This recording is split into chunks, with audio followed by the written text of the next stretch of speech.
Okay, so we got a fascinating topic for this deep dive. Oh, yeah. A Hollywood haunting. Oh, fun. Yeah, we're going to be diving into the story of actress Elke Sommer, Okay. her husband Joe Hyams, and their Benedict Canyon home, All right. which seemed to have a few unexpected guests. A classic haunted house story. It is, right? But what makes this case so interesting Yeah, is the thorough investigation that was conducted. you're right. And our main source is this YouTube video from Into the Fog with Peter Laws. Mm-hmm. It's called The Chilling Haunting Nobody is Talking About the Elke Sommer Case. Okay. And it's full of first-hand accounts and really spooky happening. Absolutely. And the fact that it involved Joe Hyams, Oh, yeah. a well-known celebrity journalist, Right? and a staunch skeptic, Yes. adds another layer of intrigue to this whole story. It does, for sure. So for context, Elke Sommer was a glamorous German actress who became really successful in Hollywood in the 1960s. Mm-hmm. She and Hyams got married in 1964. Okay. And moved into this beautiful, secluded home in Beverly Hills. Benedict Canyon Drive, Yeah. luxurious, private, Yeah. the perfect backdrop for a good old-fashioned haunting. You got that right. Uh-huh. And the strange occurrences began almost immediately. Really? Yeah. So first, a journalist friend of Sommer's was visiting the house Okay. and saw a man just standing there Inside the house? inside the house. Oh, wow. But when Sommer went to greet this man, he just vanished. Oh, that's creepy. I know, right?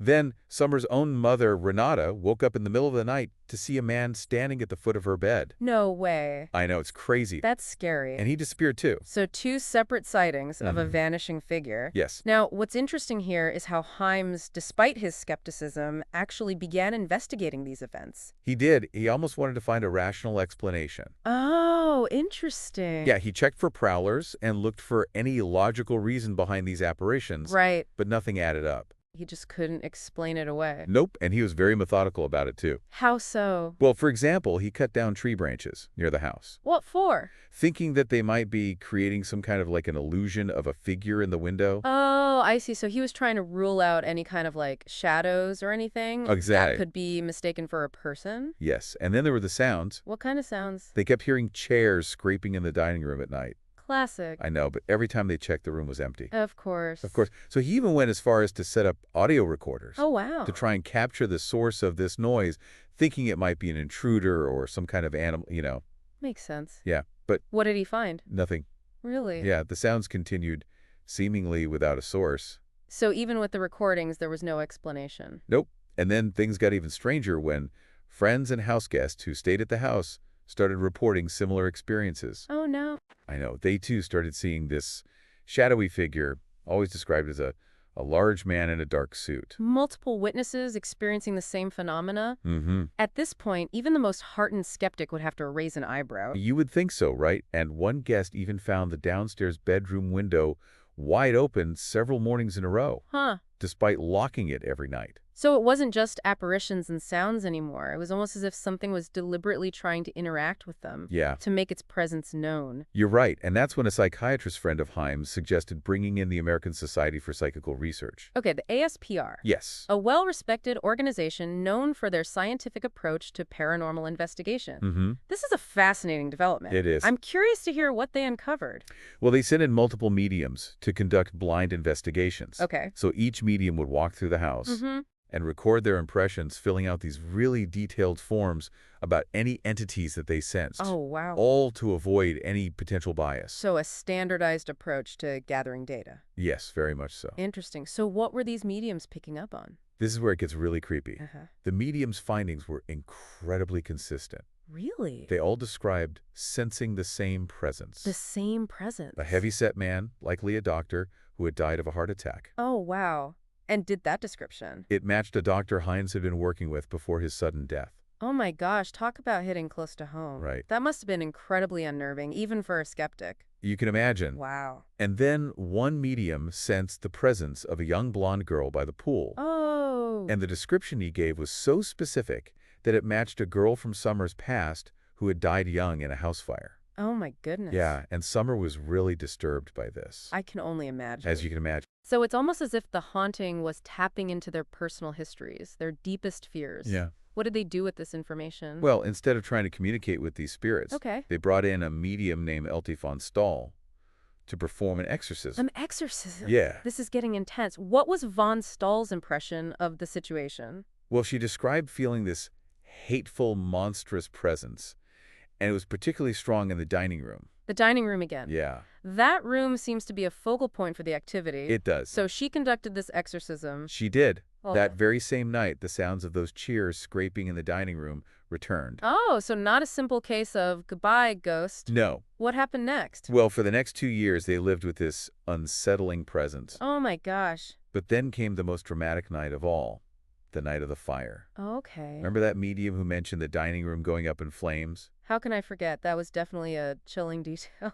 Well, it gets even more interesting because on March 13th, 1967, their last night in the house before moving out, they were awoken by a loud pounding on their bedroom door. A pounding on the door in the middle of the night. On their last night. I know, right? It's like something was watching them, waiting for the perfect moment to strike. Totally. But they were moving out. Oh, they finally decided to leave after years of insisting on staying in that house. Well, the constant media attention and the pressure from their friends and colleagues really took a toll on them, you know. I can imagine. Their story was published in the Saturday Evening Post, Oh, wow. and it kind of turned them into the ghost couple. Oh, no. They were just tired of all the ridicule. So even for a skeptic like Hyams, the social pressure became too much. Yeah, it was just too much. But back to that night, Yeah. what happened when they opened the door? Well, Hyams, always the cautious type, grabbed his .38 revolver before opening the door. Oh, wow. But instead of an intruder, he was met with thick black smoke filling the hallway. Oh, no. And their poodle Hassie bolted out of the room and into the smoke. Oh, no. Poor Hassie. Yeah. Were they able to get everyone out safely? Well, Hyams quickly realized that the house was on fire Okay. and yelled for Summer to escape through the window. Okay. He called the fire department and then helped Summer climb out onto the roof,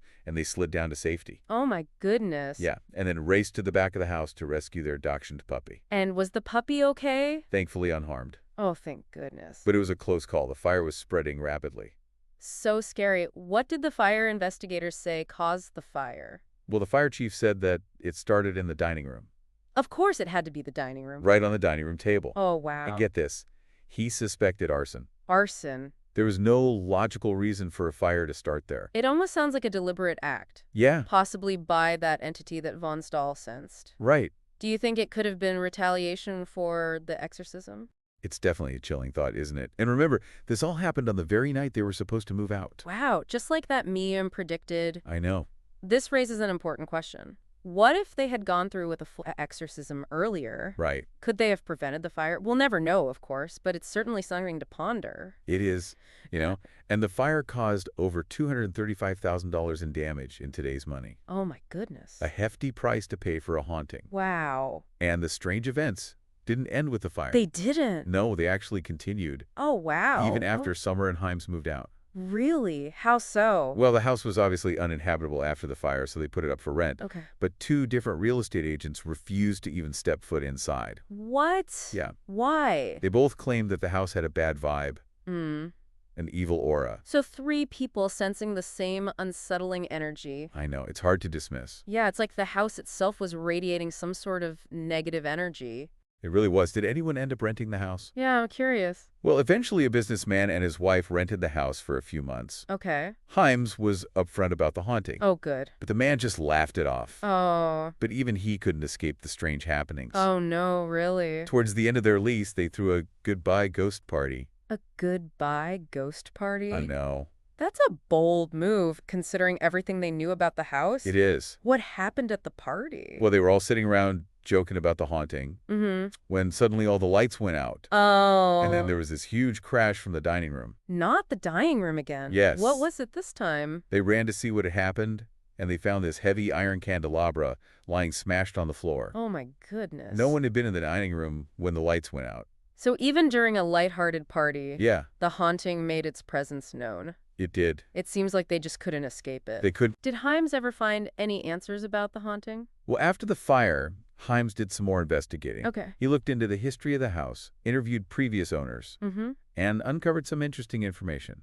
Like what? What did he learn about the house's past? Well, it turns out that 2 previous owners had also reported strange sounds and unsettling feelings in the house.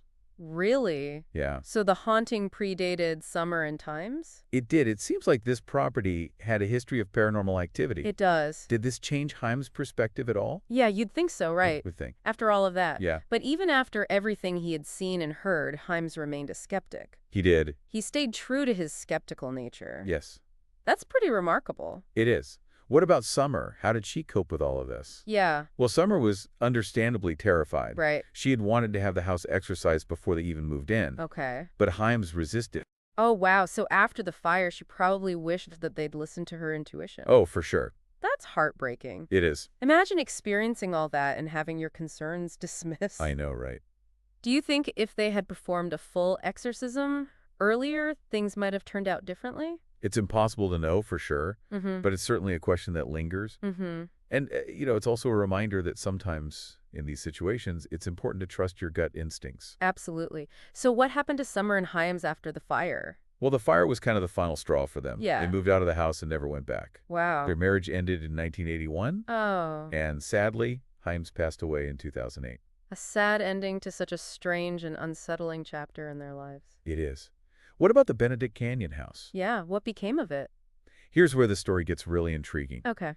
Years later, Summer revealed that she had been keeping tabs on the house. Oh, wow. And guess what? What? It had changed hands at least 17 times since they left.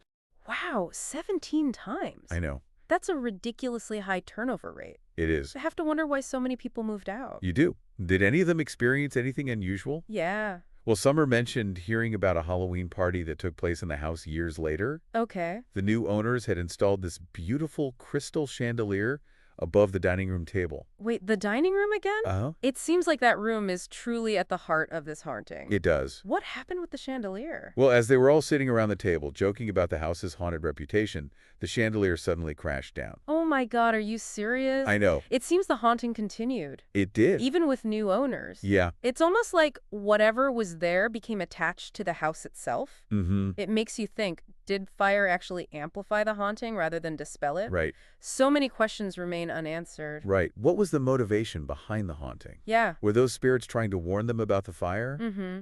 Or were they malevolent, seeking to cause harm? And what about those photographic anomalies? Yes. The blurry images, the overexposed areas. Mhm. Could those have been the spirits manifesting themselves? Right. Or were they simply technical glitches? It's a real mystery. It is. And that's what makes this deep dive so fascinating. Mhm. It's not just about spooky sounds or shadowy figures. Right. It's about trying to understand the unexplainable. Yeah, exactly. It forces us to confront the limits of our knowledge. Yeah, And the possibility that there are forces at work beyond our comprehension. for sure. It really makes you think. It does. What would you have done if you were in their shoes? Yeah. Would you have stayed in that house for as long as they did? And what would you make of those strange photographs? Were they just flukes or evidence of something truly supernatural? Right. So much to ponder. It really does, doesn't it? It's like peeling back the layers of a mystery. Yeah. You think you're getting close to an answer. Yeah. And then another question pops up. Exactly. And I think what makes this case so compelling is that it goes beyond just a typical haunted house narrative. It's Right. not just about the spooky events themselves, Yeah. but also about how people react to them. I agree. You've got Joe Hyams, this diehard skeptic Mm-hmm. who desperately wants to find a rational explanation for everything. Right. And then you have Elke Sommer, Yeah. who's genuinely terrified by everything that's happening. Totally. It's like a clash between logic and intuition. It really is. And I think it highlights how our own individual perspectives shape how we interpret events, Absolutely. especially when those events defy easy explanation. Especially. So Hyams, being a journalist, Mhm. was trained to look for facts, for evidence. Right. But sometimes evidence points towards something Yeah. that we don't quite understand yet or is beyond our current understanding. That we just don't have the tools for yet. Exactly. And he was a product of his time. Mm-hmm. And back then, paranormal investigation wasn't taken as seriously as it is today. Right. So for him to even entertain the possibility of a haunting Yeah. really says a lot about the strength of the evidence that he was up against. It really does. And then you have the mediums, Yes. each bringing their own kind of unique sensitivities to the investigation. And they all arrived at strokingly similar conclusions. I know, it's hard to ignore. Very difficult. And let's not forget those strange photographs. Oh, right, yeah. The blurry images, the overexposed areas. Mm-hmm. It's almost as if the haunting was somehow manifesting itself through the camera lens. It's definitely a possibility. Yeah. We can't rule anything out in a case like this. Right. And that's what makes it so fascinating. It challenges us to think beyond our comfort zones, Yeah. to consider explanations that might lie outside of our current scientific understanding. It's like the case itself is a haunting, lingering in our minds long after we've heard the story. I love that. That's a good one. It makes you question your own beliefs, Right. your own perceptions of reality. Exactly. And I think that's what makes the Elk Summer haunting so much more than just a ghost story. Yeah. It's a story about the unknown, the mysteries that lie just beyond our grasp.